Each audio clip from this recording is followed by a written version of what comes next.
Good morning and welcome to the show, and thanks for waking up with us today. We have some very talented people in the studio today in the way of Chuck Giambra and Claudia Steindl from the Kaleidoscope Theater. Thank you so much for coming on the show. Welcome to be here. Now, you guys are actors at the Kaleidoscope Theater. Yes. But you do more than that. And Chuck, we've had you on the show before. Yes. I know we talked about the new show that's coming out. What's it called again? The Spider. Said the Spider to the Spy. Said the Spider to the Yes. Spy. Yep. And Running for 2 more weeks, 2 more weekends. okay. So we'll have an opportunity to see that. Yes. And Claudia, you're a new friend now, but you kind of got into the acting thing gradually, didn't you, at the Kaleidoscope Theater? I did. I've been a season ticket holder for several years and volunteered with costumes. Those period costumes you talked about the other day. Oh yeah, the Liar. Liar, when it was like all this Renaissance, flowery, big puffy sleeves and big hats with feathers and stuff. And then we had... Did you make those costumes? I did. I was a part of it. There were several of us working on that one. Right. Glass Menagerie, and then we had some period costumes again on Transylvanian Clockworks. Oh, yeah.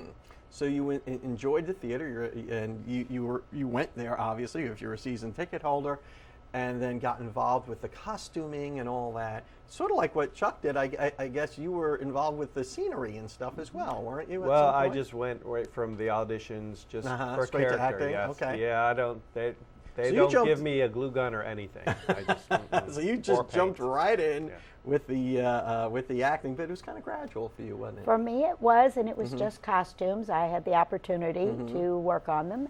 And they were doing auditions one evening when I was there sewing costumes for another show. And I said, is it all right if I go and sit in on one of those auditions? I've never seen an audition.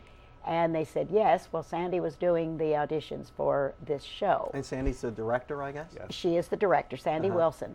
And she is just the most marvelous director. She draws things out of you because I was a complete novice. She had me read, and I thought, well, I'm just to get a feel for Were it. you nervous?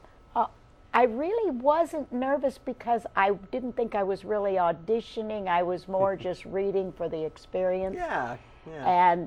But after the second night, I got a phone call and she offered me this part. And I literally, the first time I saw her, I said, have you taken leave of your senses? The last time I acted was never. Yeah, yeah. I did not know what blocking was. I've learned so much because I didn't know about blocking and so many things. So you actually it was kind of on-the-job training, I Oh, it suppose. is. Well, Sandy's a teacher for several years, so she enjoys the challenge of teaching, and she will teach you along the way. It's amazing And stuff. she So, did. so now the new play, again, is Said the Spider to the Spy. That's correct. I trip over that title. I don't know why. And Chuck, maybe you can briefly describe what the plot line is without being a Yeah. buzzkill or Well, or a spoiler. it's a mystery comedy, and you really don't know who anybody is, but it's revealed really towards the end of the play. But you may try. You may try throughout the course of the play to figure out what's going, who's going what, how come they're involved, who's who. So it'll be a funny thinking man's kind of Yes, thing, exactly. or a woman's thing to do. Now, what role do you play in the show? My character is Ruth St. Martin. Ruth St. Martin. You look like a Ruth St. Martin. She is personified by this hat. Oh, really? And she is a local. She's a Southern lady. She is part of the Women's Club book department. And that's about all I'm going to tell you about her. Okay, you got to go You to have play to to go see the see show. you as a Southern lady, because that's really acting, because you're originally from Minnesota, aren't you? Started out in Kansas City and then Minnesota and then down here because it's way too cold up there. I don't know. I think you brought the weather with you, though, because it's a little chilly lately. Well, I'd love to see you guys run some lines. Would you be we'll able to do do that that. We for could do us? that. Okay, now maybe you can kind of set up the scene a little bit. What are we going to see? Well, the scene starts out where I just got off the phone. I don't know who I am. I'm asking the police, have they had any reports of a missing person? Because that might be me. And then they try to find out where I am, but I really don't even know where I am. And even if I did, this was of course before 911, then I wouldn't tell them because I was afraid that they would get me. So and this tell is a me who I period am. play then, happens at some time in the past.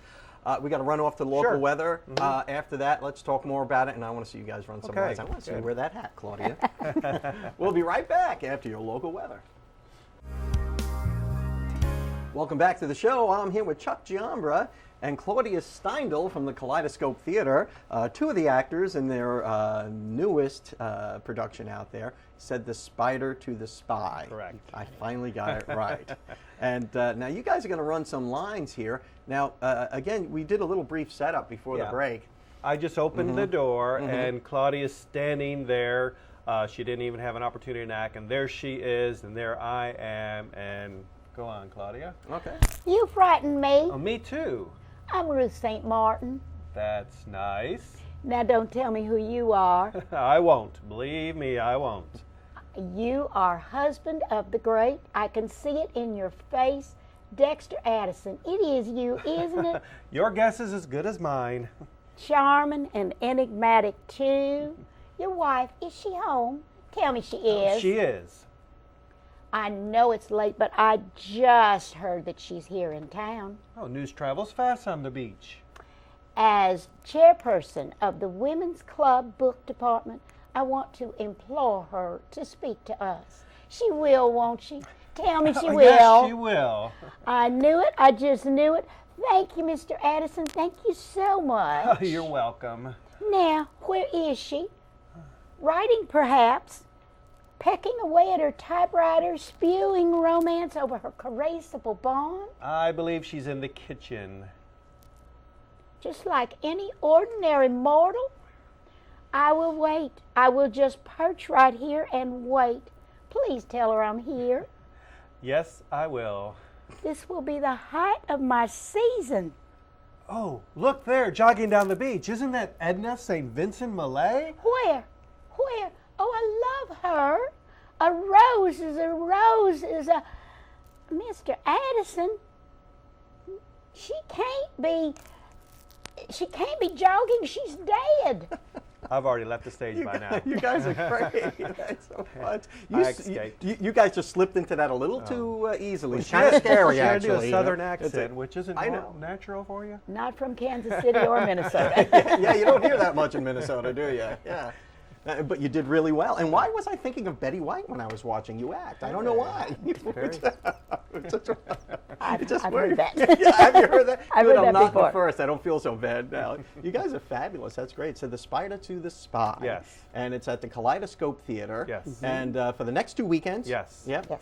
And then what happens after that? You guys take a break or? No. The show ends on the 25th, and then the next show starts the first Friday in February, is at the 6th. So these actors that are practicing in a little corner in the other building come on stage the day after we close. Holy and- mackerel. So it is back-to-back productions. Exactly. Yes. Snowbird season, we get in as many productions as we can. I guess people, and you were a snowbird I was. before you moved down here. Yes, for several years, and just fell in love with the Panhandle. Yeah. And the people down here and the atmosphere, there's still change of seasons. We're having a little bit of a change Yes, of we season are. these days. Yeah. And just loved it here and gravitated to the theater. Any place I go, I have to find theater because I've always loved. So you were a snowbird, a season ticket holder. Now you're a year-round resident. Yes. And not just a season ticket holder, but also an actress at the Kaleidoscope. That's just awesome. Having a lot of fun. There's so much to do down here and so many great people. Can't say enough about Kaleidoscope. They're like a family. They just Yeah. kind of welcome you in. I kind of get that sense, even because I've been to the Kaleidoscope many times, seen a bunch of plays there, and always afterwards, I just love the intimate setting where you can get up on stage and meet the actors and Yes. actresses. It's just an awesome experience. Chuck, if someone wants to get involved with the Kaleidoscope Theater, what do they need to do? Well, if you go to the website, you'll see all the audition dates are listed, and we even keep scripts at the libraries where you can kind of get a script, check it out for a couple days, and get a feel for the play that's coming up as well, which I've done that before. But if they'll go to kt-online.org, they can see all the show dates, all the audition dates. kt-online.org. Yes. Okay. And I tell you, a good first step is to go see a play at the Yes, Kaleidoscope, right? exactly. I mean, Yeah. go there, buy a ticket, watch a few plays, see if it's something you'd like to get involved with, and I'm sure you guys can get me hooked up if I want to be an actress. Oh yeah, yeah. Oh, I'm sure we'll need a zombie again. I think. I would make a great zombie. Great. Not a leading man, just another zombie. Zombie number 4. That would be me. Maybe next Halloween I'll come out for that. You know? Yeah, I think they're going to do probably another zombie thing. Yeah. Well, Chuck and Claudia from the Kaleidoscope Theater, thank you so much for coming on. Thanks for having us, Don. And best of luck with the production. I'll be there. I'll be watching. All right. And we'll be right back after these messages. Hi, I'm Bobo. And I'm Dave. With Gears Transmissions here in Panama City. And we just wanted to give you guys a little bit of insight on maintenance and some precautionary measures to prevent vehicle repairs like what you see here on this Cherokee. You can kind of see here that the whole inside of the vehicle is disassembled, and the reason why we had to do that is because the heater core in the vehicle was plugged up. When the vehicle came in, Dave, what was the first thing you noticed about it? Well, it had no heat. Okay. And I checked the coolant level, and the coolant was really dirty. Really nasty? Yeah. Looked like it ever been flushed before? Or? No. Okay. So that's a critical reminder for folks out there that if you don't regularly service your cooling system, you want to make sure that you do that. It's extremely low in cost compared to something like this. There's a lot of labor, and this is actually a 12-hour job that we're doing. And whenever you get in a position where you got to do this much stuff to fix something, it's going to be expensive. So do yourself a favor, maintain your car regularly, always check the antifreeze in your car, and make sure that it's in good shape, because you don't want to have to go through a repair like this. And what's the hardest part about this job, Dave? Pulling the whole dash out. Okay. And I see here that you've got, what is that, the steering column you've got there? So you have to take the steering column out, and then you can pull the dash out. Okay. Where you can get to the evaporator core and the heater core. Okay. And is there anything you'd like to say to the folks out there about what can they do to prevent a costly repair like this? Flush your cooling system. Okay. You're supposed to flush it every 5 years. Every 5 years, folks. This is a 15-year-old vehicle. I don't think it's ever been done. Sure. And that's probably the reason for the failure. And here at Gears, of course, we want to welcome you to come by. If you've not flushed your cooling system, or you think you may need to flush it, come by and see us. You know, we don't charge anything to check it out. We can at least check the coolant level and the condition of it. We've got test strips where we can actually see, you know, how effectively it's cooling the motor. So come by and see us if you get a chance. We'd be happy to help you with any kind of problem. Welcome back to the show. I'm here with Dr. Stephen Favaloro from Forest Park Animal Hospital. And today, I want to ask you a special question, because I brought a little prop here. Absolutely. I don't know if you remember this little thing or not. It rings a bell. But what we have in this little vial here, of my dog Sandy, who everybody's sick of hearing about, my dog Sandy's bladder stone. She carried that around for a little while, didn't she? She actually had 2 of them that you took out. Absolutely. And how did these things form? I mean, this thing is a rock. Yep, it actually is. It is a stone. We do see a lot of bladder stone surgery, bladder stones in dogs. Mm-hmm. The 2 most common are calcium oxalate, which a lot of people can, have heard about, because people get calcium oxalate stones. And then the other is called a struvite, which is a mixture of magnesium and ammonia and phosphate. And they usually develop in the bladder as a result of either like hereditary problems or diet. Or a combination. Or absolutely. Or some breeds more susceptible to these types of stones than others? There are. So the calcium oxalates tend to develop in males more for whatever reason. Mm-hmm. And like certain breeds like Yorkies and Shih Tzus, things like that, are more prone to them. The magnesium phosphates, they're more in females. And usually, like, you'll see those in Maltese, you'll see those in Bichons, things like that. So basically smaller breeds, it sounds like. Yeah, we'll do. I mean, I had a Great Dane that had a calcium oxalate stone, and then his recurred and had another about 3 years later. But and that's another thing, the calcium oxalates.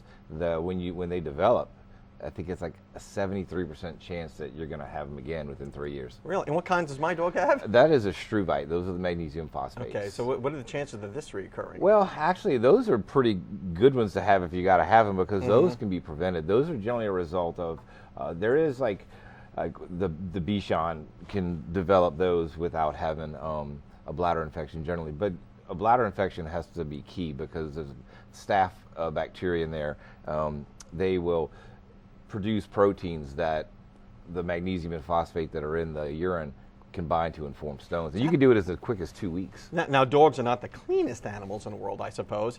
But how would they get a bladder infection? Is it from not getting out enough? Well, or, for females, the urethra is shorter and wider, so bacteria can migrate up a lot easier, which is why we don't see the bacteria-based type in males, because the urethra is so much longer.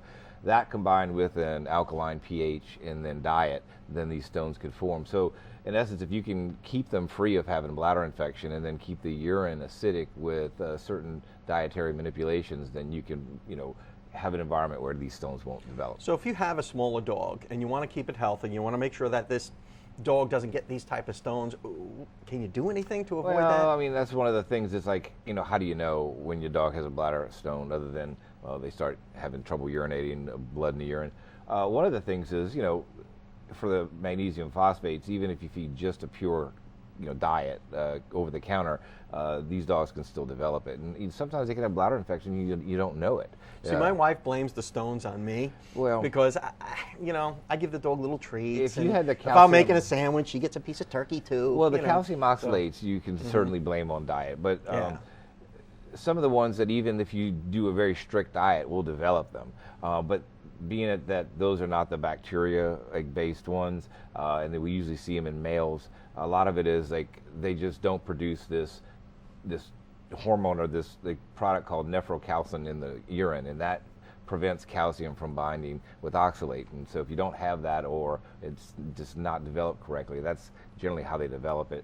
But feeding like foods that are high in calcium, or even having diseases that are high in that produce like hypercalcemia or Cushing's disease, where you push more calcium into the bladder, or diuretics that push more calcium into the bladder, those are ones that we tend to see more calcium oxalates in. So it doesn't sound like there's a whole heck of a lot that owners can do, except maybe keep them on their doggy diet. Well, absolutely, if you suspect any infections. But some people say, well, what's so bad about having a bladder stone? Is it I'll tell you, we knew it with our dog, because she was not like herself, and she was hiding in the laundry room, shivering in pain. Well, they're uncomfortable. So, they rub against the bladder. I mean, they can even get stuck in the urethra, and that's life-threatening. Oh, wow. Well, keep an eye on those dogs, keep them on a diet, and just, know your dog, I suppose, is the best advice. Yes, sir. Dr. Stephen Favaloro, Forest Park Animal Hospital, thanks for that pet tip of the week. Thank you. And we'll be right back. Welcome back to the show. I'm here with Damon McMillan from Bay County Animal Services and his very loud, panting friend. What's his name? His name's Duke. Duke. He looks like a Duke. Now, Duke is an interesting looking dog, because when I saw you out in the waiting room, I saw Duke from the back, and I said, oh, it's a nice looking lab. And as soon as he turned around, I said, there's a big old pit bull head on him. Yep. And so he's a lab pit bull mix. Correct. Now, what's Duke's story? How did Bay County Animal Services come into meeting him? Well, Duke was an owner surrender. He's 5 years old, Bulldog Lab mix. He's great for anybody. I know he knows how to fetch, sit, lay down, as I've showed you. Why would an owner surrender their dog?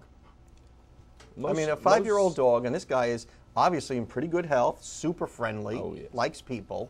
Most cases, somebody's moving out of their house or getting evicted, or and they can't keep him. Right. Yeah, well, what a shame, because he's such a friendly dog. Yeah, exactly. So he was actually well cared for. Oh yes. He's a little older. He's no puppy.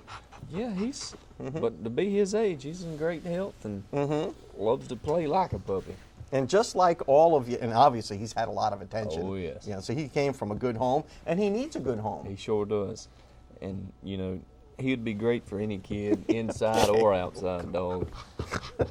He's well behaved. Yeah, he is. He's like a big puppy at 5 or 6 years old.